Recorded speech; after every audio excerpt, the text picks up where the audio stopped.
So I've been playing two indie games lately, Tunic and the newly released Fountains, which are labeled as Souls-like, yet they aren't. In fact, they're kinda bad at being Souls-like games, but I think that's okay.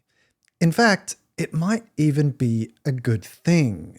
Tunic is this flat-out adorable Zelda-esque game which has some absolutely magical exploration and is generally on the easier side, whereas Fountains is a bit more challenging and is presented in a pixelated style reminiscent of Hyperlight Drifter. Both have many of the hallmark mechanics of Souls games. But what do we even mean when we say Souls-like? Dark Souls, or if you want to be really specific, Demon Souls, was the first game which solidified this formula. Made by From Software, the game came at a time where most games coddled players, where players were seeking to discover rather than be led, where they weren't afraid of a challenge. Dark Souls and its successors went on to define a new genre. Since then, an utter slew of games have followed. And though they may tweak the gameplay formula here and there, they truly are Souls-like, or at the very least, Souls-adjacent. A Souls-like, in my opinion, is defined by 4 core game mechanics. In a Souls-like, there are inevitably bonfires. Whether they're bonfires or some other type of object, they all are a location which serve a key function. They're used to allow the player to upgrade their characters and save progress. Using a bonfire also respawns basically all of the enemies. This last part, the respawning, is particularly important as games have used checkpoint style saves for a long time, but this addition creates a dilemma of choice for the player. The conflicted nature of wanting to save, yet being willing to refight the enemies you faced is a big element of Souls-likes. Souls-likes rarely, if ever, give you all the story in a big, obvious narrative dump. They are unlikely to hold your hand through it. Most often, the story is a dribble. Even then, it can often come through as a bit of an interpretive thing. The mantra show, don't tell is a philosophy which is heavily embraced here. The core healing mechanic of a Souls-like is what's referred to as the Estus flask, a name which exists because, well, that's what it was called in Dark Souls. The mechanic is fairly straightforward. It's a potion with a limited number of charges which recover your health. Typically, the flask requires a character play a decently long animation, which seems to be tied directly to most bosses' attack patterns, making sure you get interrupted every time you use it. Also, typically, the only way to recover the charges of your flask is to use a bonfire, which again respawns all the bastard enemies who caused you to use your Estus flask up in the first place, which leads us to the last key element, combat. Arguably, the most critical element is some form of combat which requires a high amount of skill progression from the player. By skill progression, I'm referring to the player needing to learn the attack patterns of enemies, understand timing and movement, and have their skill at executing the combat maneuvers progress, rather than relying just on an ever-compounding assortment of stat points earned by grinding levels, which let you overpower enemies regardless of your skill level. There's probably going to be a stamina system as well as a dodge, block, and parry mechanics somewhere in here as well. This skill-based combat promotes a flow of learning through failure, which means beating your head against that enemy again and again and again until you've either learned their attack pattern or you manage to luck out. There's, of course, more to a Souls-like, but in my opinion, that's the core mechanics. Both Tunic and Fountains have these mechanics, or versions of them, which lead them to be labeled as Souls-likes. Despite all this though, they're missing or have completely changed some of those key ingredients that, from a game design perspective, contribute to a game being a true Souls-like. And these changes work really well. The gameplay retains that core loop, but the overall intimidation of playing a Souls-like is dramatically reduced. Which got me thinking, What if we wanted to do something similar for our games? What if we wanted to benefit from the Souls formula, yet make games which are less intimidating? How would we do that? So let's take Tunic and Fountains as a bit of a case study, see what they do and what we can learn from them. How a game teaches you its mechanics is one of the fundamental ways a game can be approachable or intimidating, and many games completely muck this up. Most overdo it with loads of tutorial text and just smashing you over the head with instructions. In contrast, both Tunic and Fountains have a lot to teach us when it comes to minimalist interfaces and storytelling. Take a look at how Fountains teaches you how to play in its early moments of gameplay. They use visual cues and relatable iconography to convey what's needed of you. This really reminds me of Thronefall or Kingdom 2 Crowns, or how Tunic simply shows you the buttons on the controller, and by pressing the button, the player performs the action of mapping the ability. They manage to explain what needs to be done without ramming it down your throat, and this inherently makes the game more approachable. And of course, I'd be remiss not to highlight Tunic's approach to storytelling. I can't express how much of a joy this discovery was. I don't want to spoil it too much here, but like many Zelda games, as you play through the game, you discover these unlocks. One of these unlocks is what can only be described as an in-game manual. It's hard to even really describe it as a manual because most of it isn't even in English. But it does tell you how to play. It can show you some of the more advanced moves. It can even show you how to defeat some of the harder enemies. There's this term called diegetic, where the gameplay is explained inside of the universe itself. And yeah, okay, this may not be exactly diegetic. I do think it's an incredible take on the concept though. When approaching your interface design, try to ask yourself, how little information can I give the player? What does the player already understand that I can leverage to teach them how to play? And how can I bring creativity to my tutorial? And of course, this whole storytelling and interface is closely related to how they allow the player to explore the world. Both Tunic and Fountains have broad, open worlds that provide players with a playground in which to explore and discover. In Souls-like fashion, there's very little hand-holding. Players are expected to venture forth and just kind of figure it out. Counter to many Souls-likes, however, both integrate almost Metroidvania-esque tools to support players unlocking that open world in a guided way. A great example is the grapple, which is found in Fountains, after one of the early bosses. Up to this point, the player can see areas where it appears they're probably supposed to be able to go, but they can't get there yet. Once they get access to the grapple, they now have a tool which allows them to further explore the game world. This tool-based unlocking of the world feels great because the player feels like they're solving a problem. Psychologically, every time they see a location, that builds a frustration within. It's probably very minor, but it becomes something that builds up over time. Eventually, when players do unlock the tool, that frustration turns into practically a literal dopamine hit that allows them to go back and solve all those puzzles that used to be causing them frustration. Both players and developers benefit from this sort of structure as well, as the world that you create can be explored again and again by the player. It just inherently leads to a lot of replayability. Though it might be kind of counterintuitive to some level design philosophy, Tunic makes clever use of its isometric camera to hide things from the player. They actually create paths that are intentionally hidden from the player by other objects which block the camera.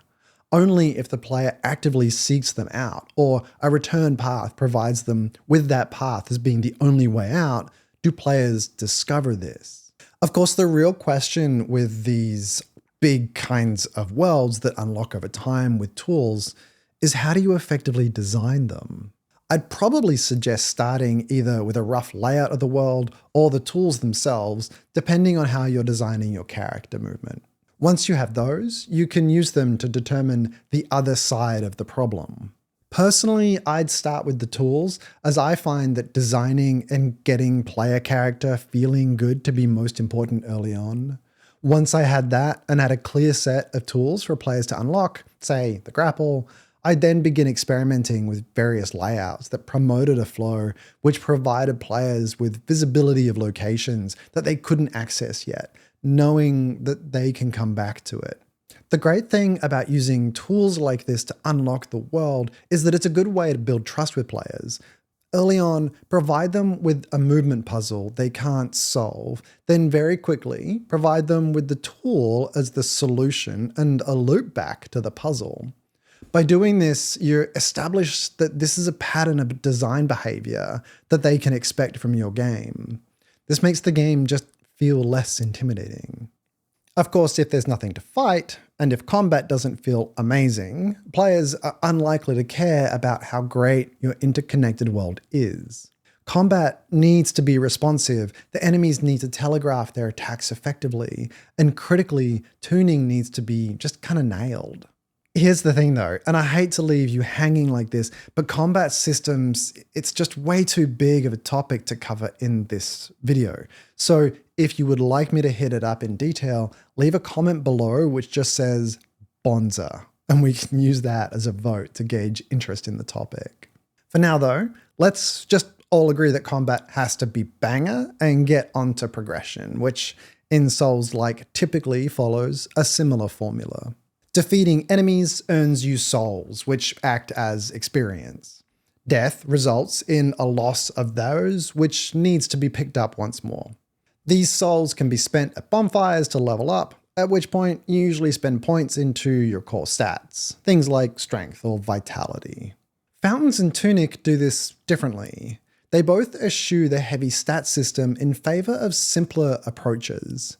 This is probably where they are the least Souls-like of all. Tunic approaches it kinda more traditionally, but with the addition of items that are combined with the souls. Say if you want to upgrade your damage, you need souls and a certain item which is found somewhere in the world.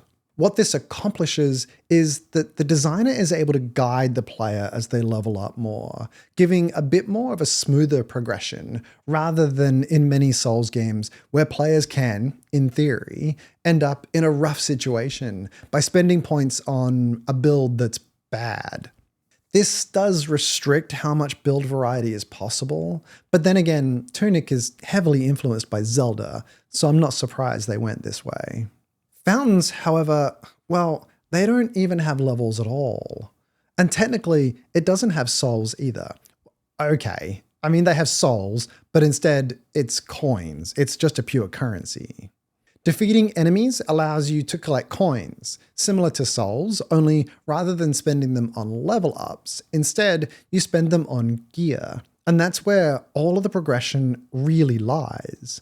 Rather than having any clear stat systems, Fountains leverages gear almost exclusively for its progression system. Practically all of your power is tied to what you wear and the tools you use, or the consumables you choose. There are a few key moments where you can upgrade your health, stamina, and tool slots, but these are few and far between, and they still use the coin system.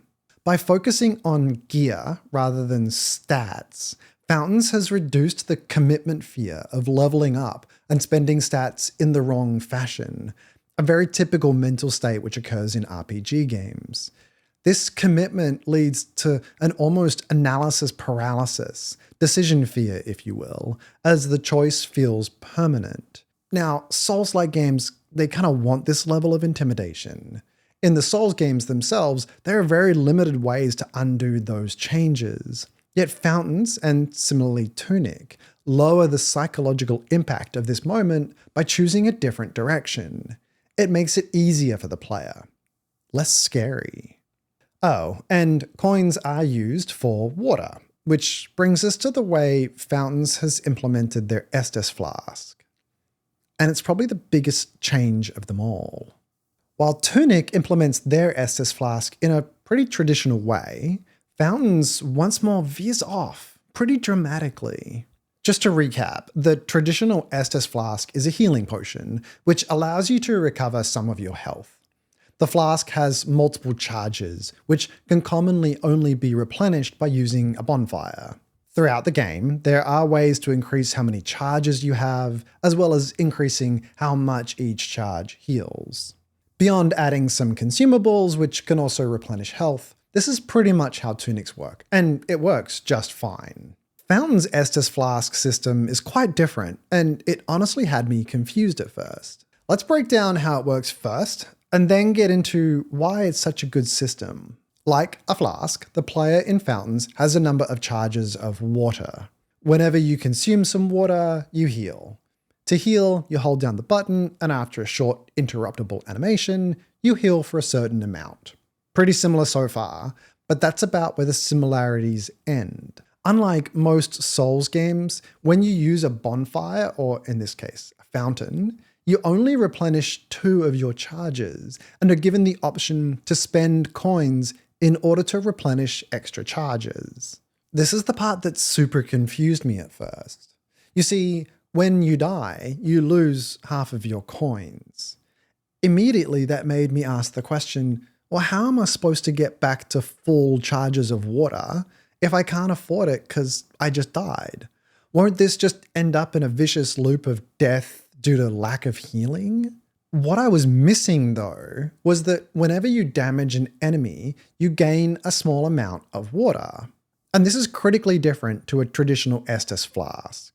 This means that during combat, you can recover, albeit slowly, your ability to heal. By implementing an Estus flask system in this way, which allows you to slowly regenerate charges while in combat, Fountains has made the whole Souls-like formula much more approachable.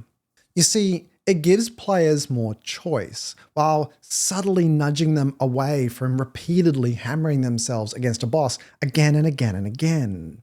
What I found myself doing is, if I had attempted a boss a few times and failed, rather than just going and fighting the boss again, I went and farmed some of the easier creatures in the game to refill my charges and coins. This break not only allows players to reduce their personal rage meter, it also leans into a learning philosophy. When attempting to learn a new skill, say guitar, it's often better to try this skill for a while to a level of challenge, then take an intentional break and allow your subconscious to process what it has learned. When you return to the challenge, you've had a chance to process it, and you may find it easier. That's what this system encourages. By not providing the player with a full set of charges, they're pushing them to take breaks, which allows their subconscious to help them beat the boss the next time. Healing is a key mechanic in any game that allows players to recover from mistakes and have comeback moments, which allow them to succeed in situations where they may not have otherwise. The more generous the healing mechanic is, the less intimidating the game feels. And it's clear that this is what these games were going for. They're looking to leverage the core loop of the Souls formula in a way that encourages challenge and skill-based progression, yet lighten up on some of the more punishing and intimidating elements of the design, allowing players to enjoy it. And I think that's a good thing. I don't think this makes them bad at being Souls games. I actually think that this is an argument for creating a new general term for this type of game, maybe Souls-like. But what do you think? Should we have a new genre, or do we already have enough? Is this actually a good approach to making Souls games more approachable, less intimidating? Let me know in the comments. For now though, thanks for hanging out, chatting design. I always love being able to do this. I hope you enjoyed it, and I'll see you again next time.